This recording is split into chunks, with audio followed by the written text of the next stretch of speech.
Sebuah momen mengejutkan terjadi di Gedung Putih. Seorang sandera Hamas yang baru saja dibebaskan, Eden Alexander, mengaku kepada Presiden Donald Trump bahwa dirinya diperlakukan dengan baik oleh kelompok pejuang Palestina itu. Bahkan Alexander berkata, mereka membawanya ke tempat baru yang bagus. Reaksi Trump spontan berkata, "Wow, apa arti pengakuan ini di tengah konflik berkepanjangan Gaza-Israel?" Simak selengkapnya. Pada Kamis 3 Juli 2025, Presiden AS Donald Trump menerima kunjungan Eden Alexander, seorang warga negara Amerika yang sebelumnya menjadi sandera Hamas di jalur Gaza. Dalam pertemuan yang disiarkan media, Alexander menceritakan langsung pengalamannya selama ditahan oleh Hamas. Tapi yang mengejutkan semua orang adalah isi kesaksian itu. Dia berkata, "Mereka membawa saya ke tempat baru, tempat yang bagus, dan orang-orang melakukan segalanya." Reaksi spontan Presiden Trump hanya satu kata, "Wow." Eden Alexander adalah salah satu dari beberapa sandera yang berhasil dibebaskan dalam tahap awal negosiasi antara Israel dan Hamas yang dimediasi oleh pihak internasional.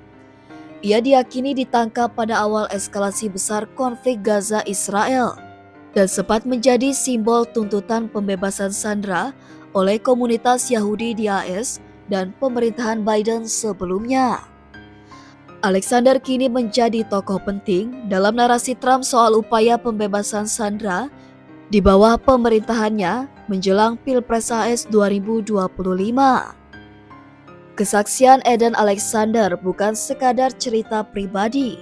Ia mengindikasikan bahwa Hamas tidak melakukan penyiksaan terhadap dirinya. Ia bahkan ditempatkan di tempat yang layak dan ada perlakuan manusiawi selama ia ditawan. Tentu ini berbanding terbalik dengan narasi umum di media barat yang sering menggambarkan Hamas sebagai kelompok teroris tanpa ampun yang menyiksa tawanan. Apakah Alexander pengecualian, atau apakah ada sisi lain dari konflik Gaza yang belum banyak terungkap? Donald Trump yang kembali mencalonkan diri sebagai Presiden AS jelas menunjukkan momen ini untuk membangun citra. Reaksinya yang spontan wow menunjukkan keterkejutan dan ketidaksiapan mendengar narasi berbeda soal Hamas, di luar dari apa yang biasa dikonsumsi elit politik AS. Namun dalam pidatonya, Trump tidak serta-merta membela Hamas, melainkan menekankan bahwa Amerika akan terus membela rakyatnya dan menegaskan pentingnya kekuatan diplomasi dalam mengamankan pembebasan sandera. Pengakuan Alexander bisa memicu perubahan persepsi publik. Apakah Hamas mulai mengubah cara mereka memperlakukan tawanan sebagai strategi politik? Apakah ini sinyal untuk membuka jalur diplomasi baru dengan Barat? Atau ini hanya satu kasus istimewa demi menciptakan propaganda tersendiri? Di sisi lain, pengakuan ini juga bisa menjadi tekanan bagi Israel yang selama ini menggambarkan Hamas sebagai musuh mutlak tanpa ruang kompromi. Bahkan beberapa pengamat menilai ini bisa membuka celah baru untuk negosiasi gencatan senjata yang lebih luas, terutama jika disorot media secara intensif.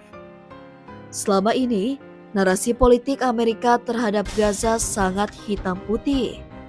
Hamas terorisme, Israel sekutu tak tergoyahkan. Namun dengan pengakuan Eden Alexander, narasi ini mulai terlihat retak. Apakah Trump akan mendorong pendekatan baru terhadap Gaza? Apakah publik Amerika akan menuntut kebijakan yang lebih berimbang? Satu hal yang jelas, pengakuan Alexander telah mengguncang panggung diplomasi dan opini publik. Momen Eden Alexander dan Trump di Gedung Putih menunjukkan satu hal. Dalam perang, tidak semua kisah terdengar seperti yang kita bayangkan. Kebenaran seringkali berada di balik layar. Apakah ini titik balik diplomasi Gaza Amerika, atau hanya percikan kecil yang segera dilupakan?